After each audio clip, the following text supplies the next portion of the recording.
Now I want to move on to this section here. Girls unfiltered.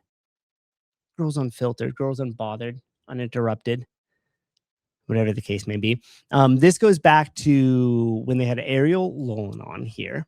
And I have it queued up at the time, but we're going to let this play out for a moment. And then I'll kind of give my explanation of why I was sharing it here. Especially when that product's free. Yeah, exactly. Can you imagine, Travis, like you sent me a bunch of free shirts. You're like, here you go, dude. Like, here's all your free shirts. And the box is all beat up. And I'm like, Travis over at Vindicate, blah, blah, blah, blah, blah. And then you're like, wait, the shirts were messed up? And I'm like, well, no, the shirts were actually okay. It was just the box that was all screwed up. You're like, well, what does that have to do with me? All right, so here we go. We'll let this play out here. Let me know if you guys could hear it on your end. Like the Instagram was popping, CrossFit Games was popping, and then no one knew what was going on with Legends because people didn't either pay for the stream or whatever the case. So like the athletes, I feel like didn't get their flowers. Like people didn't know what they did good or bad on, and I'm kind of sad because NorCal is also using Flow Elite. Oh gosh. Oh, really? No. See, that's why I didn't watch it. That's why I didn't watch it. Yeah, and Okay. okay. That's Who live streamed NorCal last year? Because I'm sorry, I know who it was. It was hard to watch as well. No, and I Savon, was I'm so talking about bummed. you. Yeah. No, No, because it's Oh, Savon, call him out right now. Yes. No, it sucks because I feel like competitions are kind of our only time to like, because unfortunately social media is just part of our job, right? Like it's now unfortunately, like we can't just be athletes and competition. Okay, so the main topic that I want to address here is actually what Alex just said about social media.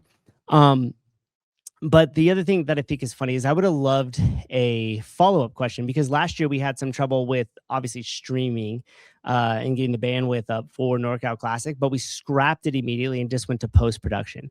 The other thing too is you have to realize that we're almost covering double the amount of athletes that are being covered in most of the other semifinals. Typically, you have like 10 people in the lanes. I don't know if Mayhem even had it smaller than that. But I had already talked about like building a semifinal that is built for streaming is completely different. You could have lanes of 6, lanes of 10, and that's relatively easy for the broadcast team to follow. When you have multiple heats that we're covering and you have lanes of 25 or 20, all of a sudden it gets insane. And last year in NorCal, we did have larger events that we were covering there that were like that. Now, with the larger heats that are going on, there, that is difficult to cover. So I would have loved a follow-up question from like one of the girls there of like, Ariel, like, what do you mean it was hard to follow last year? Like what exactly, like where is there some sort of feedback there that would have allowed us to actually do something tangible with it? Like just saying it was hard to follow, then being like, oh my God, yeah, call them out, Savon. And it's like, okay, first off, I'm the one pressing the buttons and switching the cameras. So at least get it right. Okay. If you're going to bitch at somebody, here, Savon gets enough flack. You might as well just bitch at me for it. Okay. Like straight up. Now, the real thing that I want to address here is the thing that Alex said. Unfortunately, social media is part of our job. We can't just be an athlete. It's like the only reason you have the job as an athlete is because of social media. And here's the other thing. If you want to pretty much do anything in 2026, meaning be an athlete and get paid, be a small business and make money, unfortunately, social media is part of all of our jobs now. Every single one of us. You have to be a media company first to a certain degree, and then whatever you do after. And Travis, if you're still listening, you'll vouch for this right off the top. Like Travis sells apparel, but what does he have to spend a lot of his time on now? Creating content on social media. Does he want to do that? I don't know. Probably not. He'd probably rather just focus on logistics, focus on more products, being able to get his costs down, finding other manufacturers, like the thousands of things that go into running a small business. And then social media now has to be at the forefront of all of those. And when I hear it from like these athletes, like, oh, unfortunately, social media is now part of our job. It's like, yes, that is your whole job. It is actually just entertainment. Sports, if you want to just do a sport for your career and get paid, you are just in the entertainment category. And I don't mean that to be degrading at all. And this goes for the highest level, football, basketball, doesn't matter what it is. If you want to do that sport for a living, Like, not only do you have to be great at the sport, yes, but you also have to be entertaining. This is how people like transcend that and actually make a lot of money doing these things. Now, I view it as, fortunately, you have social media. And you got to flip that perspective, because if you say, unfortunately, we have to do social media and we have to do this, like, trust me, I have to do a ton of it too. I really had to lean into it just to be able to do a lot of things and accomplish a lot of things that I want to in the space. But fortunately, you have social media. Fortunately, you have the ability to get a sponsor and then just give them as much love as possible with the posts that you're making and how you're representing them. And the other thing too with these athletes, and I'm not really sure what the role is with like agencies and management and stuff like that, but the fact that you don't already have somebody that you could delegate that off to, or at least attempt to, especially when you're at a competition competing. Especially like if you don't have somebody that is running your social media at a competition and you're competing at a games level or multi-year games level, like, you are not, in my opinion, treating it almost as a professional sport. Like, all of them want that. There was an interview with James Sprague and Dave Castro, and James had made a comment around there, like, hey, if you just got to compete and show up as many of these things that you can, like, this is our job, like, this is what we do. And you want to call yourself a professional, like, that's part of it. And the other thing that I think is true is the social media side of it. Like, I know that these athletes aren't making a ton of money. Newsflash, a lot of people in the CrossFit space aren't making a ton of money. These small businesses aren't, affiliates aren't, coaches aren't. We're all running up against the same issues here. But everybody should be taking a piece of that and investing something into social media. If you're an athlete, I strongly suggest, and you should take this into deep consideration, of how much of your prize money, percentage wise, and your sponsorship money, percentage wise, you should be delegating towards having a social media person that is helping you with that. And like I said before, at the very minimum at competition, but really when the attention's on it, as you're training and you're getting closer to the games, like, all of your training content is more opportunities for your sponsors, is more opportunities for you to create content, and viewing it as like, this isn't a awesome opportunity for yourself to be able to make more money and leverage what you have with social media is the wrong mindset there.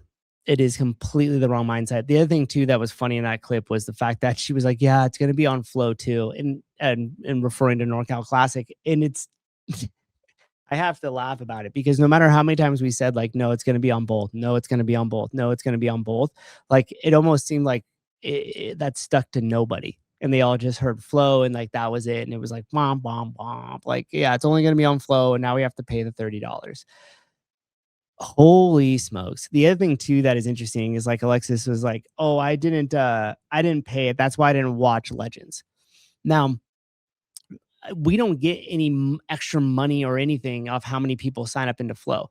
But the opinion that I kind of have of it is, it's like, imagine me going to another gym, another affiliate owner's gym, and then walking up and being like, oh, I have to pay the drop in. Like, I don't want to pay the drop in. I'll just go work out at the hotel for free.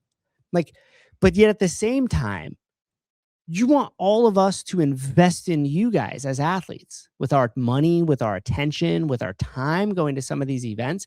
But like, do you want to pay the $30 to an event that you weren't going to your cohorts or your colleagues, if you want to call them, the other athletes that are in the space, not only just to find out what's going on with your competitors, but then on top of that, just make a small investment into the space? Now, I don't care if you invest in the Flow Elite or anything. I'm talking more so about the mindset and the spirit of that, right?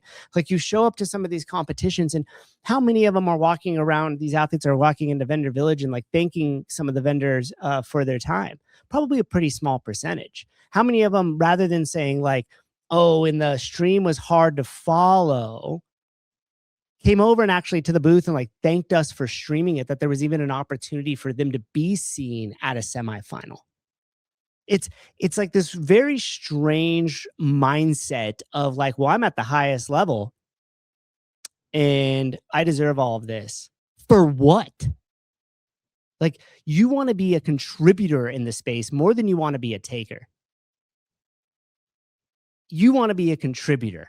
If you look at a lot of these people in the media space, especially like speaking for us and our crew, like we dedicate our time, we're dedicating all of our resources to be able to bring some of these events to the athletes, to the audience, to continue to hopefully grow the CrossFit ecosystem and bring more attention and eyeballs to it. Like that's the whole entire point. So it's just interesting, some of the mindset of some of these athletes, not all of them. There is a percentage that definitely stop over at the booth and like thank us. I'm sure the syndicate guys got thanked over there, right? There's a few of them that will even, I've heard on like the behind the scenes with Hiller, them thanking him for his time for it. And that really needs to be the mindset. Like, this is a fucking opportunity. That's it. That is it. This isn't a right. This isn't something that like you could work your ass off in this CrossFit space and become the fittest person in the earth, and nobody owes you shit.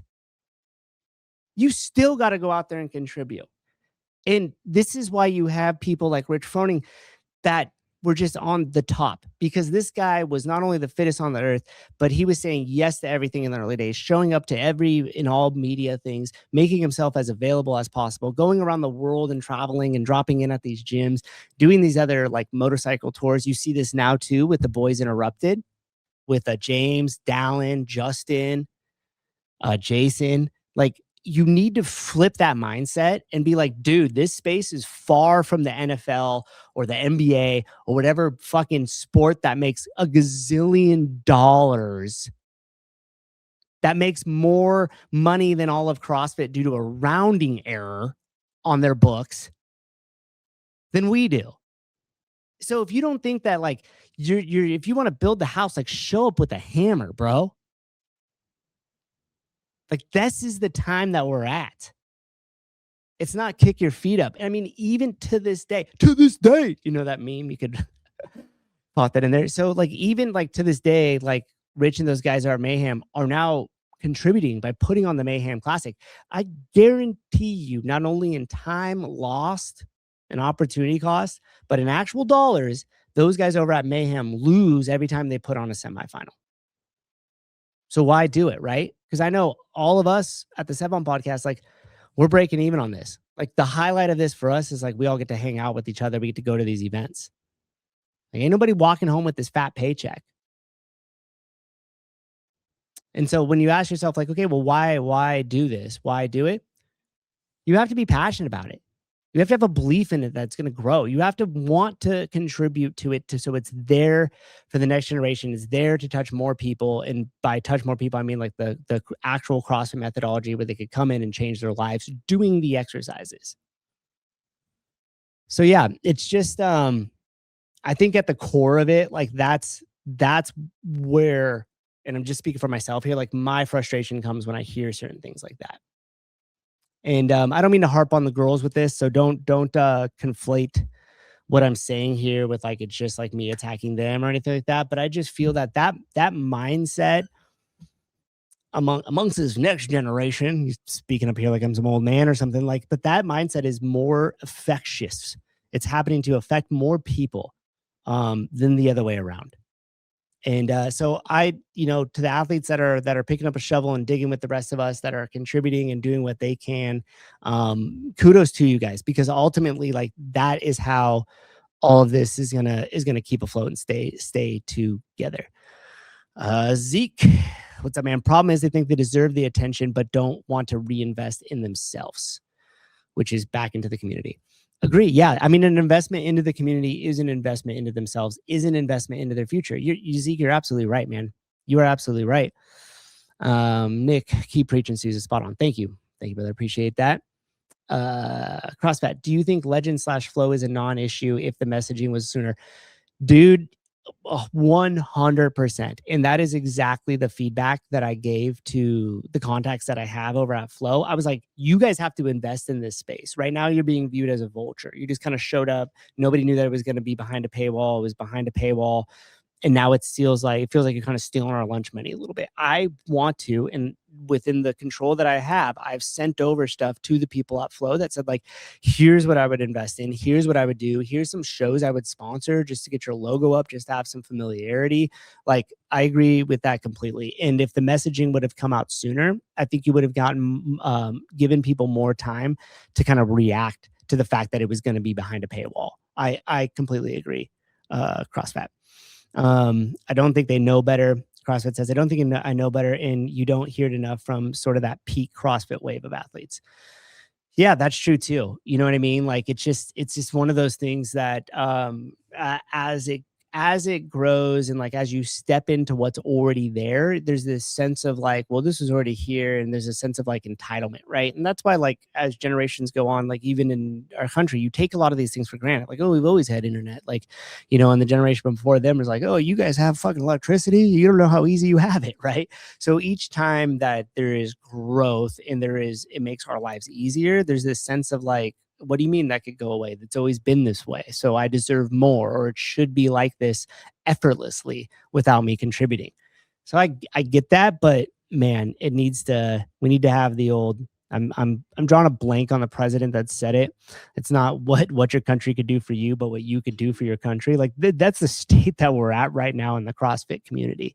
Like, it definitely needs to be, I mean, especially for the athletes, man, because you know what? Like, the brick and mortar gyms, like they will survive these semifinal events and getting yourself to the big show of the CrossFit Games. Like, that is always up for for renegotiation in terms of its importance, or if it even will be around year after year. Having worked with almost every event organizer in the space at this point, I've heard every single one of them be like, I don't know, this could be our last year. I don't know if we could stomach this again this year. I don't know if we're going to still get vendors and sponsors. Like, I hear that from everybody in the space. NorCal Classic and even Wodapalooza to a certain degree start to have it figured out that this is a participatory thing. This is something that if you build something like NorCal Classic, where you have a bunch of athletes that are coming to compete, they're all throwing down with their gym, their families showing up to support them, that is the way. In my opinion, I think it's going to get harder and harder because people just simply aren't showing up to watch the elite athletes anymore, not in the ways that they were in the past. I mean, and I also think too, and this could be a whole entire show on its own. Like, if you look at the early regional days, the stadium's packed. It's like, 2014, 2015, 2016, you go to any one of these regionals and there is not an empty seat. Like, it's just insanely packed. I think part of the reason why that actually happened, though, wasn't necessarily the elites, although it did have to do with them, because a lot of those elites were gym owners, were coaches that were invested into their own CrossFit gyms and into their own personal communities. So there is an element of that with the elites, but I mostly think it was the fact that it was like you showed up with the team from your affiliate. Like, you had to have an affiliate team to participate in that. You couldn't just show up as like a super team and kind of do your own thing. And so what ended up happening was you got a bunch of support from the gyms, because it was all the people that they know, that they work out with. So all those gyms would come out every single time and support. And that's how you started to get that big crowd that would come in. And so, those are some of the elements that we have to get back to. And that's why I think NorCal Classic in Wodapalooza to its extent do such a great job, because they make it participatory. And that's super important. I mean, what more evidence do you need than something like High Rocks, which I know it's kind of apples to oranges in comparison, but to show that, like, it's participatory and it needs to do that. So I am JFK. I knew it, dude. People weren't, man, I knew it. Truth speaker, every athlete should listen to your wise words. Well, thank you very much. I appreciate that. And it's just a mindset of like, either they're going to like flip that switch and really understand where it's at and what's at stake for their career. And the reason why I was comparing it to small business and like throwing about with Travis, because I see Travis has been doing a ton of, social media and stuff. And I know that that's like outside of his comfort zone, and it's just a necessity, like it is for all of us, in order to make it thrive. And so that's like, you got to continue to reinvest into that, and they should be looking at how they can invest into that and contribute more. I mean, following suit with the Boys Interrupted is definitely one way to do so, because those guys have for sure invested. And it's really like investing in themselves is investing in the community too. It's kind of a win-win situation there. I'm going to let this play out. I don't know if I had another point to this clip, but we're going to let it roll. Then we're going to get into the affiliate stuff. Legends are kind of our only time to like grow and get exposure, because that's when the algorithm is like excited.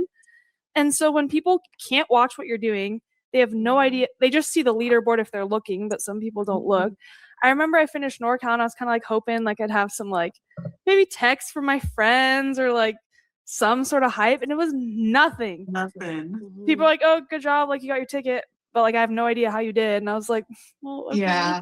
Also, like we- too, as a consumer of just CrossFit, what makes me interested in even maybe considering going live to an event is if the stream is good, if I'm interested, if I get to watch and have a really good online experience, maybe the next year be like, hey, when this event comes around, I'm going to get a ticket and I'm going to experience this live. Probably not. Probably not, because Mayhem and Syndicate did a fantastic job of doing that. And I don't think more people are going to show up. If actually, I think the opposite might be true, that if you have a great online experience, why would you pay to travel to show up there to sit in the seats and watch it? I don't think she's right there. Now, going back to the last statement here with Alex saying, like, I was hoping to get some texts from my friends and different things like that. It's an interesting statement, because it's almost like she was saying that, like, if the stream would have been better, more people would have known what I did and would have reached out.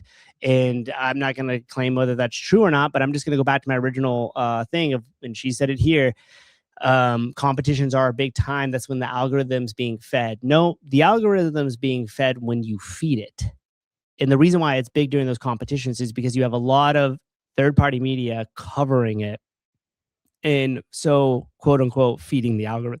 And my suggestion to you and to all the other athletes is to invest into your own media and become the highlight of what you want to see from the stream. Don't depend on it from other people. Invest in it yourself. Take some time to do it. And again, the final point is why I was saying it's comparative to small business, is because just like you guys, the athletes, you have a lot on your plate, a lot to do to keep up with your training and your recovery and your nutrition and probably managing some sort of sponsor things and all of that. So do we as small business owners, as gyms. 1,001 things too. And if we don't invest in the space, if we don't showcase ourselves on social media, ain't nobody gonna reach out. Ain't no trophies for that. You know what I mean? Ain't no trophies for that. Somebody's thing in here is John Young's hairline. What in the world? You guys crack me up sometimes with these. Big Daddy Tex inviting a broader non-CrossFit public to come and try workouts is a great way to outreach. NFL players go to local schools and talk about football, maybe encouraging the elites to do this too. I mean, to me, that's just another way of investing back into the community that feeds you. Like, how many of them are doing things like that? I don't know, but I guarantee you the ones that are probably making a lot more for themselves in the space. Making a lot more for themselves in the space. Okay, so Bailey Martin. Yeah, absolutely right. He has his own behind the scenes of just him. Yeah, that's why. I mean, Justin hired Dallas, who's his media guy, that goes out and does stuff. You'll see like Colton, I think, has like Roderick, like with him a lot of the times doing these things. And like that's the thing too, as an athlete, like if you reached out to like a young creator that was just looking to find a way to get into the space and just was like, hey, I need somebody to cover me during this competition. I want to get out like a reel a day of me with like a carousel and like whatever, like hammer out a couple deliverables there and then just have that person manage your social media for that weekend, posting that stuff up. Like they would probably do it for free just to make a name for themselves on that first weekend. So like, you got to get innovative. You got to get creative. Like this, it ain't just going to grow itself.